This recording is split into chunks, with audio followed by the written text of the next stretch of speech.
नमस्कार। आज मैं सुना रही हूँ अमरकांत की कहानी एक थी गौरा। लंबे कद और डबलंग चेहरे वाले चाचा रामशरण के लाख विरोध के बावजूद आशु का विवाह वहीं हुआ। उन्होंने तो बहुत पहले ही ऐलान कर दिया था कि लड़की बड़ी बेहया है। आशु एक व्यवहार कुशल आदर्शवादी नौजवान है जिस पर मार्क्स और गांधी दोनों का प्रभाव है। वह स्वभाव से शर्मीला या संकोची भी है। वह संकुचित विशेष रूप से इसलिए भी था कि सुहाग रात का वह कक्ष फिल्मों में दिखाए जाने वाले दृश्य के विपरीत एक छोटी अंधेरी कोठरी में था जिसमें एक मामूली जंगला था और मच्छरों की भन भन के बीच मोटे मोटे चूहे दौड़ लगा रहे थे। लेकिन आशु की समस्या इस तरह दूर हुई कि उसके अंदर पहुंचते ही गौरा नाम की दुल्हन ने घूंघट उठाकर कहा, लीजिए मैं आ गई।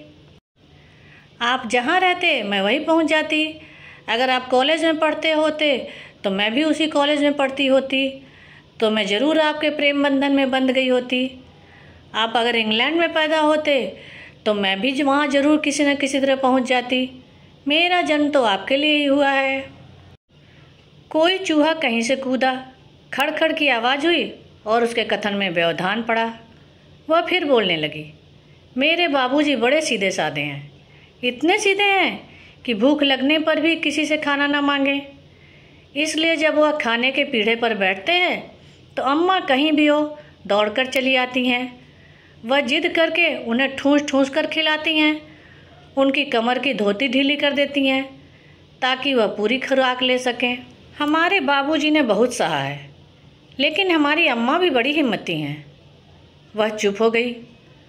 उसे संदेह हुआ कि आशु उसकी बात ध्यान से नहीं सुन रहा है, पर ऐसी बात नहीं थी। वस्तुतः आशु को समझ नहीं आ रहा था कि वह क्या कहे। फिर उसकी बातें भी दिलचस्प थीं। उसका कथन जारी था। बाबूजी असिस्टेंट स्टेशन मास्टर थे। बड़े बाबू दिन में ड्यूटी करते थे और हमारे बाबूजी रात में। एक बार बाबूजी को नींद आ गई। प्लेटफॉर्म पर गाड़ी आकर खड़ी हो गई। गाड़ी की लगातार सीटी से बाबूजी की नींद खुली। गार्ड अंग्रेज था। बाबूजी ने बहुत माफ़ी मांगी पर वह नहीं माना। वह डिसमिस कर दिए गए। नौकरी छूट गई। गांव में आ गए हम। खेती बाड़ी बहुत कम होने से दिक्कत होने लगी। बाबूजी ने अपने छोटे भाई के पास मदद के लिए लिखा तो उन्होंने कुछ फटे कपड़े बच्चों के लिए भेज दिए। यह व्यवहार देखकर बाबूजी रोने लगे। इतना कहकर वह अंधेरे में देखने लगी। आशु भी उसे आंखें फाड़कर देख रहा था। यह क्या कह रही है और क्यों? क्या यह दुख कष्ट बयान करने का मौका है?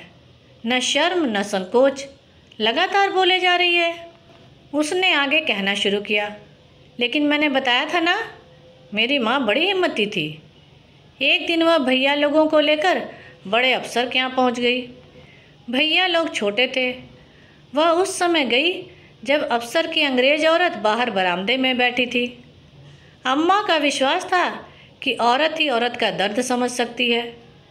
अफसर की औरत मना करती रही, कुत्ते भी दौड़ाए, पर अम्मा नहीं मानी और दुखड़ा सुनाया।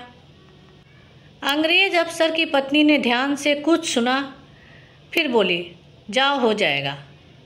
अम्मा गांव चली आई। कुछ दिन बाद बाबूजी को नौकरी पर बहाल होने का तार भी मिल गया। तार मिलते ही बाबूजी नौकरी ज्वाइन करने के लिए चल पड़े। पानी पीट रहा था पर वह नहीं माने। बारिश में भीगते ही स्टेशन के लिए चल पड़े। उनकी रुहेलखंड रेलवे में नियुक्ति हो गई। बनबसा, बरेली, हल्द्वानी, काठगोदाम, लाल कुआं। हम लोग कई बार पहाड़ों पर पैदल ही चढ़कर गए हैं। भीमताल की चढ़ाई, राजा झींद की कोठी, उधर के स्टेशन क्वार्टरों की ऊंची ऊंची दीवारें। शेर, बाघ, जंगली जानवरों का हमेशा खतरा रहता है। एक बार हम लोग जाड़े में आग ताप रहे थे तो एक बाघ ने हमला किया, लेकिन आग की वजह से हम लोग बाल बाल बच गए। वह इस पार से उस पार कूदकर भाग गया। वह रुक कर आशु को देखने लगी, फिर बोली, मैं तभी से बोले जा रही हूँ, आप भी कुछ कहिए।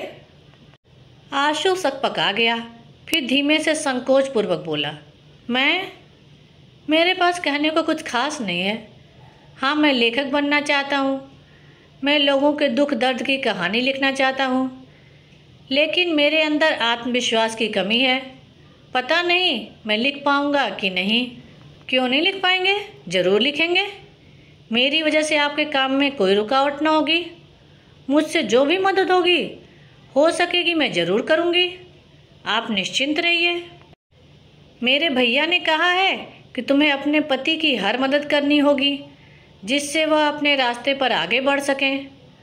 मुझे अपने लिए कुछ नहीं चाहिए। आप जो खिलाएंगे और जो पहनाएंगे वह मेरे लिए स्वादिष्ट और मूल्यवान होगा। आप बेफिक्र होकर लिखिए पढ़िए, आपको निरंतर मेरा सहयोग प्राप्त होगा। उसकी आंखें भारी हो रही थी और अचानक वह नींद के आगोश में चली गई। आशु कुछ देर तक उसके मुखमंडल को देखता रहा। वह सोचने लगा, गौरा नाम की इस लड़की के साथ उसका जीवन कैसे बीतेगा, लेकिन लाख कोशिश करने पर भी वह सोच नहीं पाया। वह अंधेरे में देखने लगा। धन्यवाद। मेरे चैनल को लाइक करें, शेयर करें और सब्सक्राइब करें, जिससे सभी कहानियाँ आपको समय से मिल जाएं।